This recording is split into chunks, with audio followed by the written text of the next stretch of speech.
Hello and welcome. This is Chay Hofileña and this is your 6 p.m. wrap.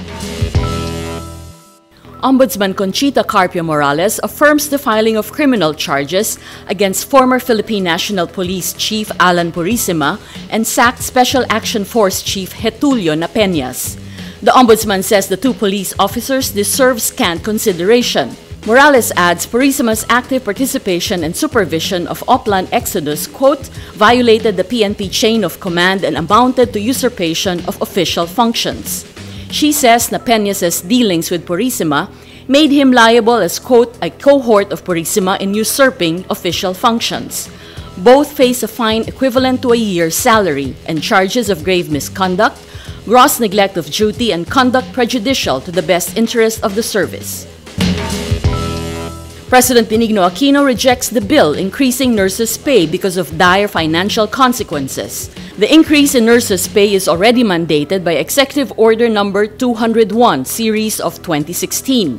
From an annual salary of over 200,000 pesos, Aquino said entry-level nurses now have a guaranteed compensation of about 340,000 pesos, excluding other benefits under the Magna Carta of Public Health. He says the proposed measure that will increase the entry-level salary for nurses by 4 grades places them over and above their counterparts in the health profession. Aquino also points out the measure seemingly disregards the financial capacity of most local government hospitals. President-elect Rodrigo Duterte orders incoming Chief Legal Counsel Salvador Panelo to ensure the release of the coco levy fund to farmers. Duterte calls it an emotional issue for the coconut farmers, including his late mother. The coco levy refers to the coconut farmers' taxes collected during the Marcos administration. The fund is meant for the coconut industry, but Marcos crony Dandinko Huangco used it to buy the United Coconut Planters Bank and San Miguel Corporation. Duterte's incoming agriculture chief, Manny Piñol, also pushes for the massive replanting of coconut to regain the Philippine status as the #1 coconut producer in the world. President-elect Rodrigo Duterte is open to a cordial working relationship with Vice President-elect Leni Robredo. But Duterte's spokesman Ernie Abella adds there are no plans yet for both leaders to meet. Robredo earlier said she wants to personally assure Duterte of her 100% support. But Duterte said he has no compelling reason to accommodate Robredo in his cabinet, and he didn't want to hurt the feelings of Senator Bongbong Marcos. Marcos lost to Robredo in the vice presidential race by just over 200,000 votes.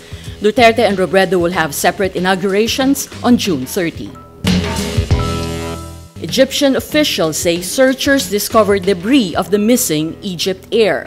French vessel John Lethbridge found the fuselage pieces using an underwater robot.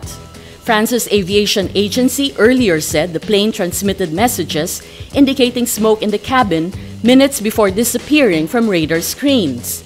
EgyptAir Flight 804 crashed into the Mediterranean May 19, killing all 66 people on board. The crash comes after a Russian airliner exploded over Egypt's Sinai Peninsula last October. There were no survivors. ISIS claimed responsibility, but there have been no such claims linked to the EgyptAir crash. Follow Rappler.com for continuing updates. That's your 6 p.m. wrap. Watch your updates daily at 12 noon and 6 p.m. I'm Chay Hofileña. Remember, tomorrow begins today.